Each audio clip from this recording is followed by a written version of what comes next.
जय गुरु जी के चरणों में कोटि कोटि नमन अनंतम अनंतम शुक्राना संगत जी। बोल अम्बे मात की जय।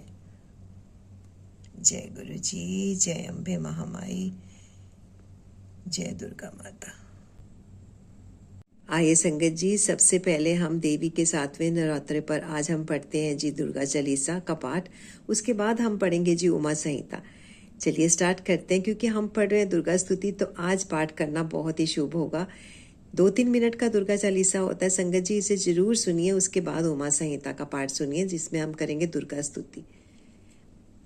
देवी परपन तेरे प्रसीद प्रसीद मार जगतो खिलसे, प्रसीद विश्वेश्वरी पाही विश्व तमेश्वरी देवी चरा चराए। जय दुर्गा हारिणी शिवा सुमंगल रूप, जय अंबिके चंडिका महिमा अहिम अनूपा। नमो नमो दुर्गे सुख करनी, नमो नमो दुर्गे दुख हरनी। निरंकार है ज्योति तुम्हारी, तिहो लोक फैली उजियारी। शशि ललाट मुख महाविशाला, नेत्र लाल भ्रगट विकराला। रूप मात को अधिक सुहावे, दर्श करत जन अति सुख पावे। तुम संसार शक्ति लय कीना, पालन हेतु अन्न धन दीना। अन्नपूर्णा भई जगपाला, तुम्हें आदि सुंदरी बाला। प्रलय काल सब नाशन हारी, तुम गौरी शिव शंकर प्यारी। शिव योगी तुम रो यश गावे, ब्रह्मा विष्णु तुम्हें नित ध्यावे। रूप सरस्वती को तुम धारा, दे सुविधि दे ऋषि मुनिन उबारा। धर्य रूप नरसिंह को अम्बा, प्रकट भई फाड़ के खम्बा। रक्षा करी प्रहलाद बचाया, हिरणाकुश को स्वर्ग पठायो। लक्ष्मी रूप धरो जग माही, श्री नारायण अंग समाही। क्षीर सिंधु में करत विलासा, दया सिंधु दीजे मन आसा। हींगलाज में तुम्ही भवानी, महिमा अमित ना जान बरवानी। मातंडी धुमावती माता, भुवनेश्वरी बगला सुखदाता। श्री भैरव तारा जगतारणी, छिन्न भाल भव दुख निवारणी। केहरी वाहन सोहवानी, लांगुर वीत चलत अगवानी। कर में खप्पर खड़ग विराजे, जाको देख काल डर भाजे। सोहे अस्त्र और त्रिशूला, जाटे उठत शत्रुए ही शूला। नगर कोट में तुम्ही विराजत, तिहु लोक में डंका बाजत। शुंभ निशुंभ दैत्य तुम मारे, रक्त बीज शंखन संघारे। महिषासुर निप अति अभिमानी, जेहि अधमार मही कुलानी। रूप कराल कालिका धारा, सैन सहित तुम तिहि संहारा। पड़ी गाड़ संतन पर जब जब, बही सहाय मातो तुम तब तब। अमरपुरी अरुबा सब लोका, तब महिमा सब रहे अशोका। ज्वाला में है ज्योति तुम्हारी, तुम्हें सदा पूजे नर नारी। प्रेम भक्ति से जो यश गावे, दुख दरिद्र निकट नहीं आवे। ध्यावे तुम्हें जो नर मन त्यागी, जन्म मरण से सो छुटी जाही। योगी सुर मुनि कहत पुकारी, योग न होय बिनु शक्ति तुम्हारी। शंकर आचरण तब कीनो, काम क्रोध मोह तब। काम क्रोध जीत सब लीनो। निशि दिन ध्यान धरो शंकर को, काहू काल नहीं सुमिरो तुमको। शक्ति रूप को मरम न पायो, शक्ति गई तब मन पछतायो। शरणागत हुई कीर्ति बखानी, जय जय जय जगदम्ब भवानी। भई प्रसन्न आदि जगजम्बा, दे शक्ति नहीं कीन विलंबा। मोको मात कष्टत घेरो, तुम बिन कौन हरे दुख मेरो। आशा तृष्णा निपट सतावे, मोह मन दाग्दिक सब विषनावे। शत्रुनाश की जय महारानी, सिमरो इक तुम चित्त भवानी। करो कृपा है मातु दयाला, रिद्धि सिद्धि दे करू निहाला। जब लग जियो जे फल पाऊं, तुमरो जस मैं सदा सुनाऊं। दुर्गा चालीसा जो नर गावे, सब सुख भोग परम पद पावे। देवी दास शरण निज जानी, करो कृपा जगदम्ब भवानी। जय जय जय जगदम्बिके, तुम सम और न कोय। भक्ति तुमरी दुख हरन, सो अब दीजे मोए। बोल अम्बे मात की जय। शब्द कष्ट निवारण वाली दाती, ਤੁਹਾਡੀ सदा ही जय। मुझे बहुत सी संगत पूछते हैं कि आप कौन सी शिव पुराण पढ़ते हैं। तो देखिए संगत जी, मैंने काफ़ी बार दिखाती हूँ, मैं शिव पुराण के दर्शन कराती हूँ। ये है जी शिव पुराण, ठीक है जी। इसका पूरा जो बाहर का लुक है इस तरह का है। मैं बाहर से दिखा रही हूँ। गीता प्रेस गोरखपुर से ये पब्लिश हुई है। ये देखिए संगत जी, ये है फर्स्ट और ये है इसकी सेक्शन में सभी संगत मेरे से पूछते रहते हैं टाइम टाइम पर, तो मैं दिखा, गोरखपुर से ये हुई है प्रकाशित, और ये सारा इसका रहता है अंदर का सारा, और ये सारा इंडेक्स रहता है इसका। ये देखिए, ये दोबारा से देख लीजिए।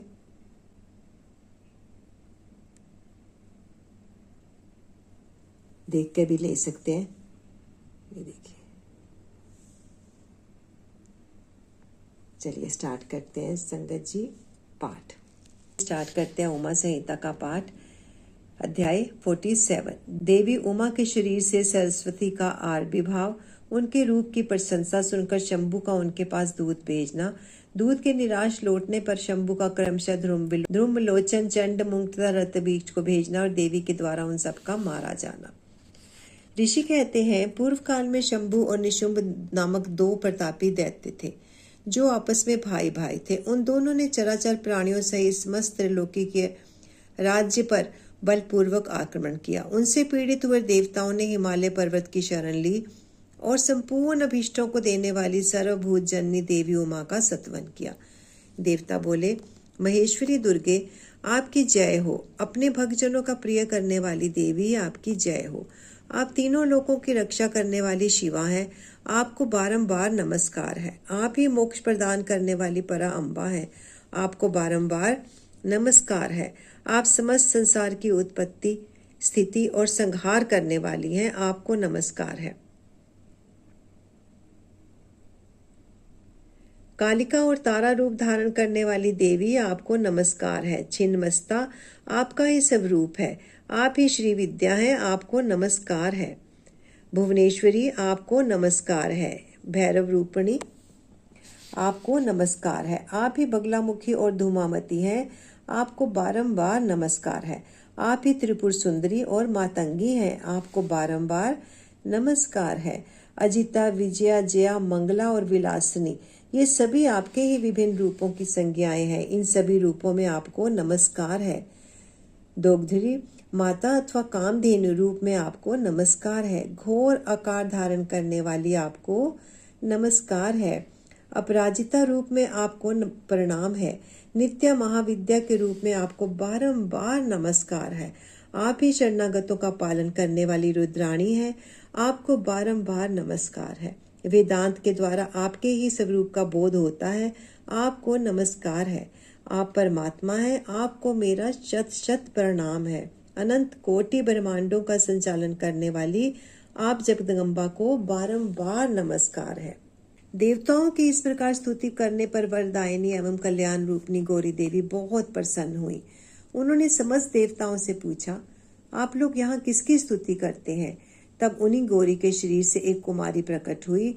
वह सब देवताओं के देखते देखते शिव शक्ति से आदर पूर्वक बोली, माँ, ये समस्त वर्गवासी देवता निशुंभ और शुंभ नामक प्रबल दैत्यों से अत्यंत पीड़ित हो अपनी रक्षा के लिए मेरी स्तुति करते हैं। पार्वती के शरीर कोश से वह कुमारी निकली थी, इसलिए कौशिकी नाम से प्रसिद्ध हुई। कौशिकी की ही साक्षात शुंभासुर का नाश करने वाली सरस्वती है। उन्हीं को उग्रतारा और महोग्रतारा भी कहा गया है। माता के शरीर से सविता प्रकट होने के कारण वे इस भूतल पर मातंगी भी कहलाती हैं। उन्होंने समस्त देवताओं से कहा, तुम लोग निर्भय रहो, मैं स्वतंत्र हूँ, अतः किसी का सहारा लिए बिना ही तुम्हारा सिद्ध कार्य सिद्ध कर दूंगी। ऐसा कहके वे देवी तत्काल वहां से अदृश्य हो गई। एक दिन शुंभ और निशुंभ के सेवक चंड और मुंड ने देवी को देखा। उनका मनोहर रूप नेत्रों को सुख प्रदान करने वाला था। उसे देखते ही वे मोहित और सुदबुद्ध खोकर पृथ्वी पर गिर पड़े। फिर होश में आने पर वे अपने राजा के पास गए और आरंभ से ही सारा वृतांत बताकर बोले, महाराज, हम दोनों ने एक अपूर्व सुंदरी नारी देखी है जो हिमालय के रमणीय शिखर पर रहती है और सिंह पर सवारी करती है। चंडमुंड की यह बात सुनकर महान असुर शुंभ ने देवी के पास सुग्रीव नामक अपना दूत भेजा और कहा, दूत, हिमालय पर कोई अपूर्व सुंदरी रहती है, तुम वहां जाओ और उसको मेरा संदेश कहकर उसे प्रयत्न पूर्वक यहाँ ले आओ। यह आज्ञा पाकर दानव शिरोमणि सुग्रीव हिमालय पर गया और जगदम्बा महेश्वरी से इस प्रकार बोला, देवी, दैत्य शुंभासुर अपने महान बल और विक्रम के लिए तीनों लोकों में विख्यात है। उसका छोटा भाई निशुंभ भी वैसा ही है। शुंभ ने तुम्हें तुम्हारे पास दूत बनाकर भेजा है, इसलिए मैं यहाँ आया हूँ। हे सुरेश्वरी, उसने जो संदेश दिया है उसे इस समय सुनो। मैंने समरागण में इंद्र आदि देवताओं को जीतकर उनके समस्त रत्नों का अपहरण कर लिया है। यज्ञ में देवता आदि के लिए हुए देव भाग का मैं स्वयं ही उपभोग करता हूँ। मैं मानता हूँ कि तुम स्त्रियों में रत्न हो, सब रत्नों के ऊपर स्थित हो, इसलिए तुम काम जनित रस के साथ मुझको अथवा मेरे भाई को अंगीकार करो। दूत के मुख से शंभु का यह संदेश सुनकर भूतनाथ भगवान शिव की प्राण वल्लभा महामाया ने कहा, दूत, तुम सच कहते हो, तुम्हारे कथन में थोड़ा सा भी असत्य नहीं है, परंतु मैंने पहले से एक प्रतिज्ञा कर रखी है, उसे सुनो। जो मेरा घमंड चूर कर दे, जो मुझे युद्ध में जीत ले, उसी को मैं अपना पति बना सकती हूँ, दूसरे को नहीं। यह मेरी अटल प्रतिज्ञा है, इसलिए तुम शुभ और निशुंभ को मेरी यह प्रतिज्ञा बता दो, फिर इस विषय में जैसा उचित हो वैसा वे करें। देवी की यह बात सुनकर दानव सुग्रीव लौट गया। वहां जाकर उसने विस्तार पूर्वक राजा को सब बातें बताई। दूत की बात सुनकर उग्र शासन करने वाला शुंभ कुपित हो उठा और बलवानों में श्रेष्ठ सेनापति धूमायक्ष से बोला, धूमाक्ष, हिमालय पर कोई सुंदरी रहती है, तुम शीघ्र वहां जाकर जैसे भी वह यहाँ आए उसी तरह उसे लेकर आओ। असुर प्रवर, उसे लाने में तुम्हें भय नहीं मानना चाहिए। यदि वह युद्ध करना चाहे तो तुम्हें प्रयत्न पूर्वक उसके साथ युद्ध भी करना चाहिए। शंभू की ऐसी आज्ञा पाकर दैत्य धूमलोचन हिमालय पर गया और उमा के अंश से प्रकट हुई भगवती भुवनेश्वरी से कहा, नितंबनी, मेरे स्वामी के पास चलो, नहीं तो तुम्हें मरवा डालूंगा। मेरे साथ 60,000 असुरों की सेना है। देवी बोली, वीर, तुम्हें दैत्यराज ने भेजा है, यदि मुझे मार ही डालोगे तो क्या करूंगी, परंतु युद्ध के बिना मेरा वहां जाना असंभव है, मेरी ऐसी मान्यता है। देवी के ऐसा कहने पर दानव ध्रुमलोचन उन्हें पकड़ने के लिए दौड़ा, परंतु महेश्वरी ने के उच्चारण मात्र से उसको भस्म कर दिया। तभी से वे देवी इस भूतल पर धूमावती कहलाने लगी। उनकी आराधना करने पर वे अपने भक्तों के शत्रुओं का संहार कर डालती हैं। धूमाक्ष के मारे जाने पर अत्यंत कुपित हुए देवी के वाहन सिंह ने उसके साथ आए हुए समस्त असुरगणों को चबा डाला। जो मरने से बचे वे भाग खड़े हुए। इस प्रकार देवी ने दैत्य धूमलोचन को मार डाला। इस समाचार को सुनकर प्रतापी शुंभ ने बड़ा क्रोध किया। वे अपने दोनों होठों को दांतों से चबाकर रह गया। उसने क्रमशः चंड, मुंड तथा रक्तबीज नामक असुरों को भेजा। आज्ञा पाकर वे दैत्य उस स्थान पर गए जहां देवी विराजमान थी। अणिमा आदि सिद्धियों से सेवी तथा अपने प्रभा से संपूर्ण दिशाओं को प्रकाशित करती हुई भगवती सिंहवाणी को देखकर वे श्रेष्ठ दानवीर बोले, देवी, तुम शीघ्र ही शंभु और निशुंभ के पास चलो, अन्यथा तुम्हें गण और वाहन सहित मरवा डालेंगे। वामे, शंभु को अपना पति बना लो। लोकपाल आदि भी उनकी स्तुति करते हैं। शंभु को पति बना लेने पर तुम्हें उस महान आनंद की प्राप्ति होगी जो देवताओं के लिए भी दुर्लभ है। उनकी ऐसी बात सुनकर महेश्वरी अम्बा मुस्कुराकर सरस मधुर वाणी में बोली, आदित्य महेश्वर पर ब्रह्म परमात्मा सर्वत्र विराजमान है, जो सदाशिव कहलाते हैं।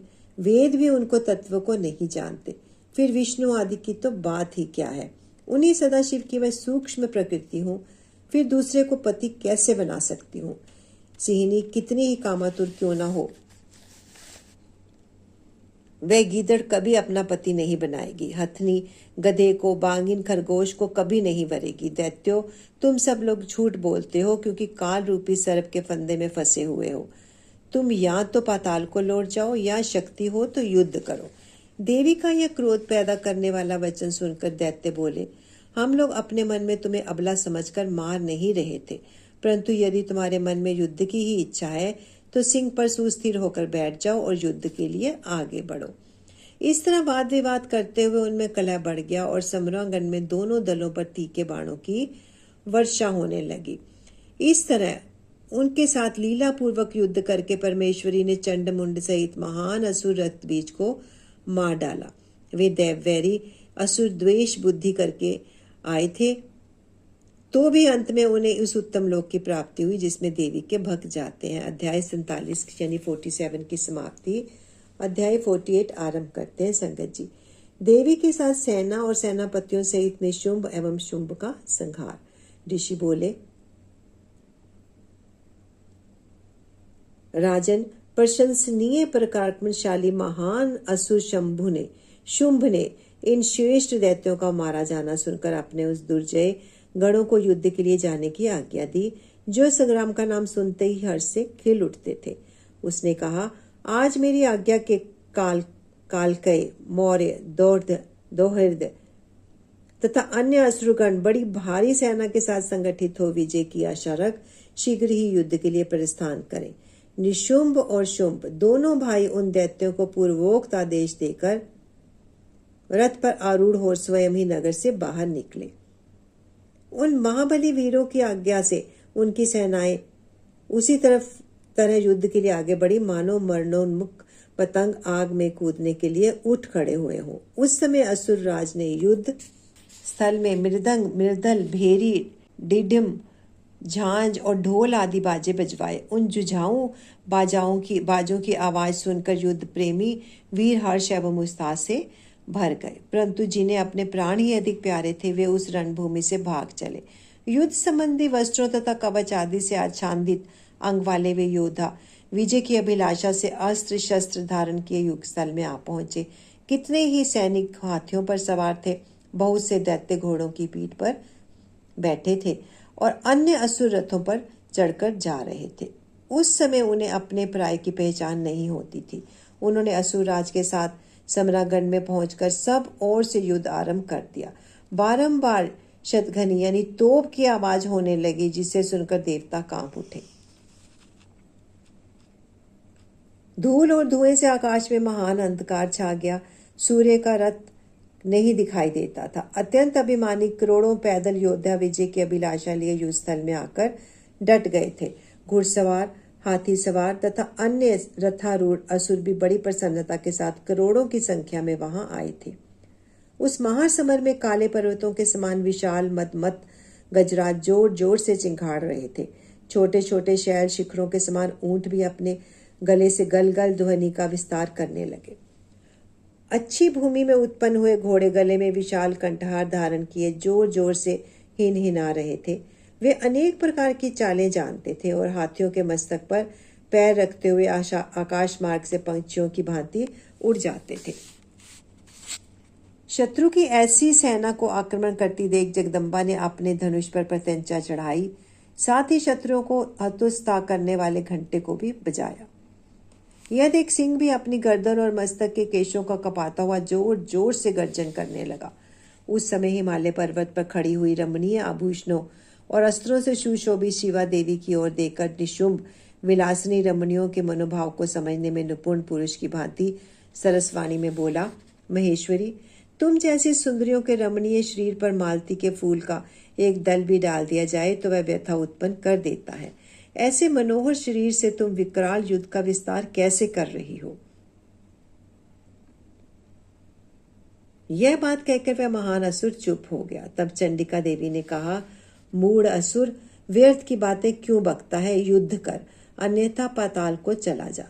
यह सुनकर वह महारथी वीर अत्यंत रुष्ट हो समर भूमि में बाणों की अद्भुत वृष्टि करने लगा, मानो बादल जल की धारा बरसा रहे हों। उस समय उस रण क्षेत्र में वर्षा ऋतु का आगमन हुआ जान पड़ता था। मध्य से उद्दित हुआ वह असुर तीखे बाण, शूल, फरसे, भिंदीपाल, परिध, धनुष, भुशुंडी, प्रास, शूरप तथा बड़ी बड़ी तलवारों से युद्ध करने लगा। काले पर्वतों के समान बड़े बड़े गजरात कुंभस्थल विदर्ण हो जाने के कारण समरागढ़ में चक्कर काटने लगे। उनकी पीठ पर फहराती हुई शुंभ निशुंभ की पताकाएं जो उड़ती हुई बालाकाओं यानी बगलों की पंक्तियों के समान श्वेत दिखाई देती थी, अपने स्थान से खंडित होकर नीचे गिरने लगी। शत विक्षत शरीर वाले दैत्य पृथ्वी पर गिरकर मछलियों के समान तड़प रहे थे। गर्दन कट जाने के कारण घोड़ों के समूह बड़े भयंकर दिखाई देते थे। कालिका ने कितने ही दैत्यों को मौत के घाट उतार दिया तथा देवी के वाहन सिंह ने अन्य बहुत से असुरों को अपना आहार बना लिया। उस समय दैत्यों के मारे जाने से उस रणभूमि में रक्त की नदियां बहाने वाली कितनी नदियां बह चली। सैनिकों के केश पानी में से वार की भांति दिखाई देते थे। उनकी चादरें सफेद फेन का भ्रम उत्पन्न करती थीं। इस तरह घोर युद्ध होने तथा राक्षसों का महान संहार हो जाने के पश्चात देवी अंबिका ने विष में भुजे हुए तीखे बाणों द्वारा निशुंभ को मारकर धाराशायी कर दिया। अपने असीम शक्तिशाली छोटे भाई के मारे जाने पर शुंभ रोष से भर गया और रथ पर बैठकर आज 8 भुजाओं से युक्त हो महेश्वर प्रिया अंबिका के पास गया। उसने जोर जोर से शंख बजाया और शत्रुओं का दमन करने वाली धनुष की दुस्सह टंकार ध्वनि की तथा देवी का सिंह भी अपने अयालों को हिलाता हुआ दहाड़ने लगा। इन 3 प्रकार की ध्वनियों से आकाशमंडल गूंज उठा। तदंतर जगदम्बा ने अट्टहास किया जिससे समस्त असुर संत्रस्त हो उठे। जब देवी ने शुंभ से कहा कि तुम युद्ध में स्थिरता पूर्वक खड़े रहो, तब देवता बोल उठे, जय हो जगदम्बा की। उस समय दैत्य शुंभ ने बड़ी भारी शक्ति छोड़ी जिसकी शिखा से आग की ज्वाला निकल रही थी, परंतु देवी ने एक उल्का के द्वारा उसे मार गिराया। शुंभ के चलाए हुए बाणों से देवी के चलाए हुए बाणों के शुंभ ने सहस्त्रों टुकड़े कर दिए। तत्पश्चात चंडिका ने त्रिशूल उठाकर उस महान असुर पर आघात किया। त्रिशूल की चोट से मूर्छित हो वह इंद्र के द्वारा पंख काट दिए जाने पर गिरने वाले पर्वत की भांति आकाश, पृथ्वी तथा समुद्र को कंपित करता हुआ धरती पर गिर पड़ा। तदंतर शूल के आघात से होने वाली व्यथा को सहकर उस महाबली असुर ने 10,000 बाहें धारण कर ली और देवताओं का विनाश करने में समर्थ चक्रों द्वारा सिंह सहित महेश्वरी शिवा पर आघात करना आरंभ किया। उसके चलाए हुए चक्रों को खेल खेल में ही विदीर्ण करके देवी ने त्रिशूल उठाया और उस असुर पर घातक प्रहार किया। शिवा के लोक पावन पाणी पंकज से मृत्यु को प्राप्त होकर वे दोनों असुर परमपद के भागी हुए। उस पराक्रमी निशुंभ और भयानक बलशाली शुंभ के मारे जाने पर समस्त दैत्य पाताल में घुस गए। अन्य बहुत से असुरों को काली और सिंह आदि ने खा लिया तथा शेष दैत्य भय से व्याकुल हो 10 दिशाओं में भाग गए। नदियों का जल स्वच्छ हो गया, वे ठीक मार्ग से बहने लगी। मंद मंद वायु बहने लगी जिसका स्पर्श सुखद प्रतीत होता था। आकाश निर्मल हो गया। देवताओं और ब्रह्म ऋषियों ने फिर यज्ञ आदि आरंभ कर दिए। इंद्र आदि सब देवता सुखी हो गए। प्रभो, दैत्यराज के वध प्रसंग से युक्त उस परम पवित्र उमा चरित्र को जो श्रद्धा पूर्वक बारंबार श्रवण कर या पाठ करता है वह इस श्लोक में देव दुर्लभ भोगों का उपभोग करके परलोक में महामाया के प्रसाद से उमा धाम को जाता है। हे राजन, इस प्रकार शुंभासुर का संहार करने वाली देवी सरस्वती के चरित्र का वर्णन किया गया जो साक्षात उमा के अंश से प्रकट हुई थी। अध्याय 48 की समाप्ति। संगत जी, आज हमें यहीं तक आज्ञा गुरु जी की। गुरु जी से एक बार निवेदन करते हैं, उनका मंत्र जाप बोलकर शुक्राना करते हैं। गुरु जी ने हमें जिस मार्ग पर अग्रसर किया, जो हमें शिव पुराण, उमा संहिता, दुर्गा स्थिति पढ़ने का हमें मार्गदर्शन दिया। ओम नमः शिवाय। शिव जी सदा सहाय। ओम नमः शिवाय। गुरु जी सदा सहाय। जय जय गुरु जी। शुक्राना गुरु जी, शुक्राना गुरु जी, शुक्राना मन से अंतःकरण से शुक्राना गुरु जी। शुक्राना शुक्राना शुक्राना। जय गुरु जी। थैंक यू फॉर एवरीथिंग गुरु जी। जय गुरु जी।